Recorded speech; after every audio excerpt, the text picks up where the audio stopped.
साम्राज्य सामान्यांचा असामान्य आवाज। दुश्मन का दुश्मन अपना दोस्त होता है असे राजकारणात बोलले जाते, तशी अनेक राजकीय उदाहरणे देता येतील। सोलापूरच्या बाजार समिती निवडणुकीमध्ये सत्ताधारी भारतीय जनता पार्टीचे 2 आमदार एकमेकांच्या विरोधात उभे ठाकले आहेत। या निवडणुकीत कल्याण शेट्टी दादा राहणार की बापू मालक होणार याकडे संपूर्ण सोलापूर शहर जिल्ह्यासह राज्याचेही लक्ष लागले आहे।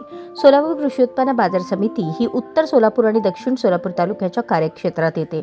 या दोन्ही तालुक्यांमध्ये सोसायटीवर माजी आमदार दिलीप माने आणि दक्षिणचे नेते सुरेश हसापुरे यांचे वर्चस्व आहे।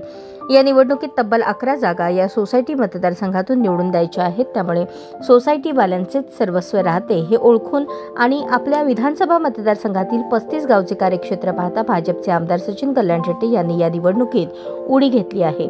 सुरुवातीला सर्व नेत्यांनी एकत्रित येऊन ही निवडणूक लढवण्यासाठी कल्याण शेट्टी यांनी प्रयत्न केले, परंतु सुभाष देशमुख यांना काही नेत्यांचा तिरस्कार असल्याचे बोलले जाते।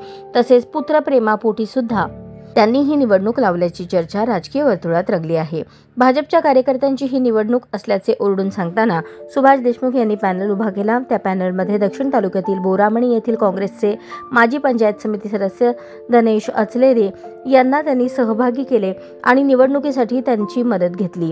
ती म्हणजे काँग्रेसचे माजी मंत्री सिद्धाराम म्हेत्रे, निवडणुकीतून माघार घेण्याची नामुष्की आलेले राष्ट्रवादी काँग्रेसचे जिल्हाध्यक्ष बळीराम काकासाठी, विकास पॅनलमधून डावललेले काँग्रेसचे बाळासाहेब शेळके, ज्येष्ठ नेते जाफरताज पाटील ज्यांच्या वडिलांनी बाजार समिती स्थापन केली परंतु आज तिथे त्यांचे वर्चस्व कमी झाले, अशा एका कुटुंबातील 2 नेत्यांना सोबत घेऊन सुभाष देशमुख निवडणूक लढवत आहेत। या निवडणुकीसाठी सुभाष देशमुख यांना पक्षातील त्यांचे कट्टर विरोधक आमदार विजयकुमार देशमुख यांची मदत घ्यावी लागली आहे। त्यांनी सहकार्य करावे म्हणून ते त्यांच्या निवासस्थानी आणि कार्यालयातही जाऊन आले आहेत। मुळात या दोन्ही तालुक्यात विजयकुमार देशमुख यांचा बाजार समितीमध्ये त्यांना मानणारा मतदार नाही, त्यांची सोसायटी नाही किंवा त्यांच्या ग्रामपंचायती नाहीत, त्यामुळे त्यांचा बापूंना कितपत फायदा होणार हा सुद्धा मोठा प्रश्न आहे। या निवडणुकीसाठी आज रविवारी मतदान होत आहे। संपूर्ण राज्याचे लक्ष सोलापूरकडे लागले आहे।